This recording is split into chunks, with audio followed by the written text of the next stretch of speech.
And now, a brief history of the beginning of World War I in approximately 12 seconds. Serbia, Austria, Russia, France, Germany, Britain, Belgium. And now, a slightly less brief history of the beginning of World War I in more than 12 seconds. On June 28, 1914, Archduke Franz Ferdinand of Austria was assassinated, possibly because of his mustache, in Sarajevo, the capital of the Austro-Hungarian province of Bosnia and Herzegovina. Yes, those are all real names and places.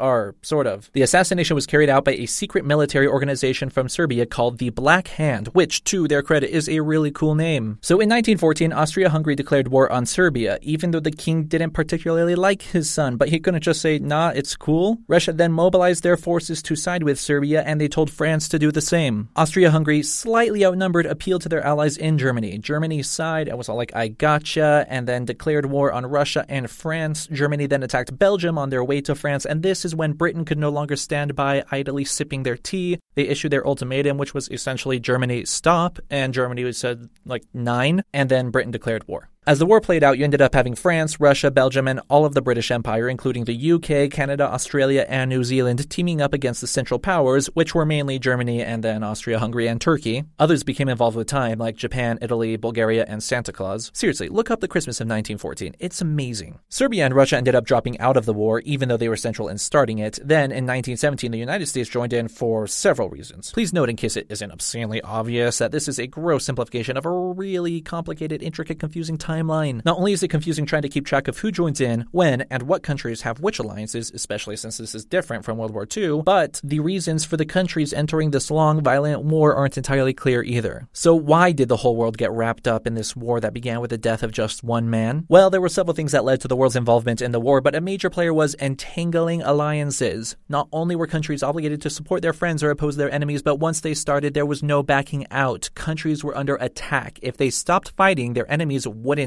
leave. But there were also no half-witted attempts here. If you were in, you were all in. Every country involved pushed hard against their foes, increasing military spending with each passing year, causing an arms race. The more they fought, the more they had to invest in war to keep fighting, to stay alive and win. In essence, nations were forced into the war, and there was no backing out. Again, may I remind you, this is way oversimplified, but this is also a short YouTube video, so what were you expecting? The point is this. The world became entrenched in this conflict because of political and international ideologies, but these were complicated and contradictory at times. Within the divided world, the warring nations themselves were often divided. Because of this lack of consistent resolution, historians, teachers, and students often say that World War I was a pointless war. This may sound amazing. It should. How could 10 million lives be spent on something pointless? A war with conflicting objectives. How could we, the world, let this happen? Well, the truth is we let it happen again 30 years later, and we have continued to let it happen, or at least some could argue that way, but the fact that people can argue that way shows that they are right. This question is one thing that makes history worth studying. This is why historians sift through thousands of primary sources to try to understand the past. But what is most incredible here is the fact that as you study World War I, you see how preventable it actually was. Gavrilo Princip, the man who assassinated the Archduke and sparked this war, actually failed in his first attempt with the Black Hand assassins. He went to a bar to drink away his failure, and leaving that bar, he walked right in front of the man he had just failed to kill. So even this trigger was almost avoided. But would that have stopped the war?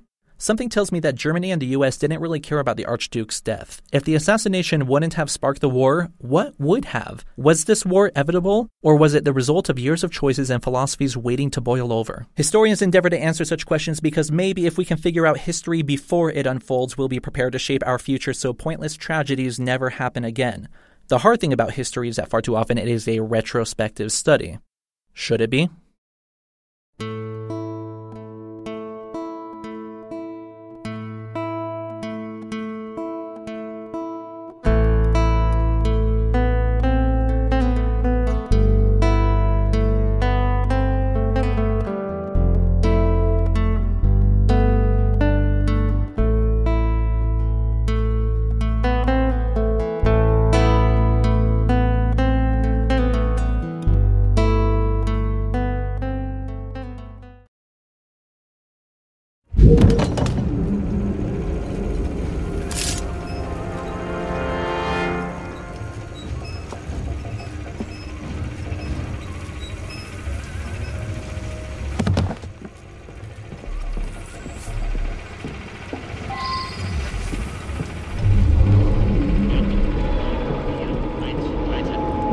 What's the position of the second wave?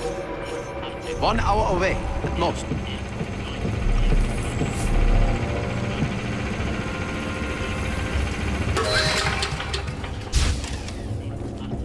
What?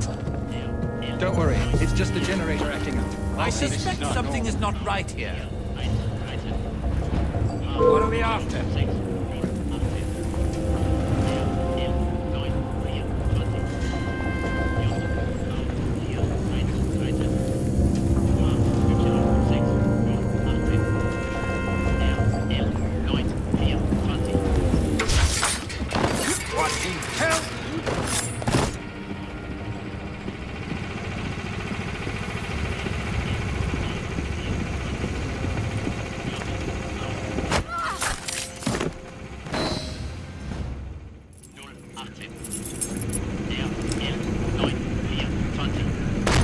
Stop right there!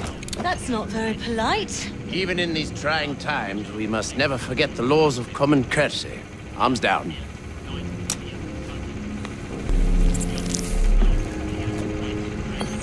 We appear to have been following the same trail, Miss Fry. I got here first. Indeed, you are to be commended. I fear, however, that we have not wholly rooted out evil in this vicinity. There's another radio. Accompany me, if you would be so kind.